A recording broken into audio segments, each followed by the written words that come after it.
नमस्कार दोस्तों, ancient world mystery के इस एपिसोड में आपका स्वागत है। ये दुनिया ना जाने कितने अनगिनत रहस्यों को अपने गर्भ में छिपाए हुए है, जिनमें से कुछ रहस्य तो ऐसे हैं जो शायद कभी सुलझ ही नहीं सकते। आज के एपिसोड में हम आपको एक ऐसी ही रहस्यमय नदी के बारे में बताएंगे जिसके पास जो भी गया वह उस नदी में समा गया।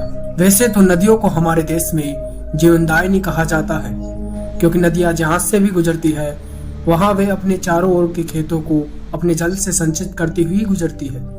इससे फसलों में पानी की कमी भी पूरी हो जाती है और फसलों की पैदावार भी अच्छी होती है। लेकिन जैसा कि आप सब जानते हैं कि दुनिया को बनाने वाले ने इसमें बहुत से रंग भरे हैं।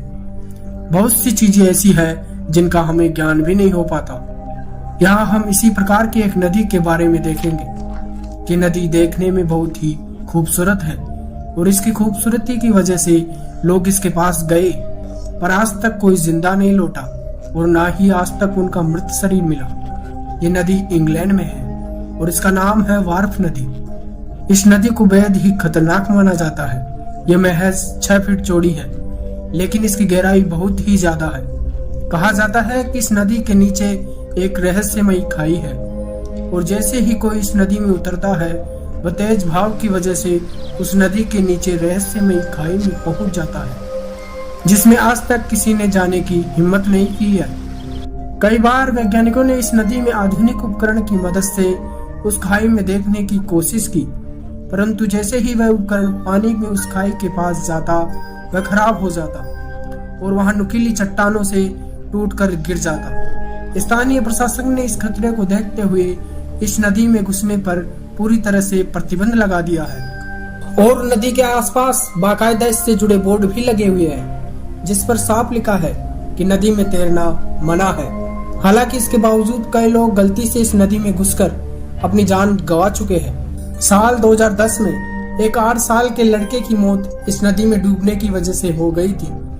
इसको पार करने के चक्कर में भी कई लोगों की मौत हो चुकी है। इस प्रकार ये नदी अब तक कई मौतों की वजह बन चुकी है। ऐसा कहा जाता है कि इस क्षेत्र में लेडी अलाइस रूमिला नाम की एक महिला का अधिकार था। 1154 में उसके बेटे की मृत्यु इस नदी में जाने की वजह से हो गई थी। इस घटना के बाद उसने आसपास के पूरे क्षेत्र को बोल्टन प्राइमरी साइमट बनाने के लिए दे दिया था। यह एक आज भी एक रहस्य ही बना हुआ है कि मरने वाले का मृत शरीर आखिरकार मिलता क्यों नहीं है। दोस्तों, आपको इस नदी के बारे में जानकर कैसा लगा कमेंट सेक्शन में जरूर बताइए और ऐसे ही इंटरेस्टिंग वीडियोस के लिए हमारे YouTube चैनल को सब्सक्राइब कीजिए। मिलते हैं ऐसे ही किसी और टॉपिक के साथ, तब तक के लिए धन्यवाद।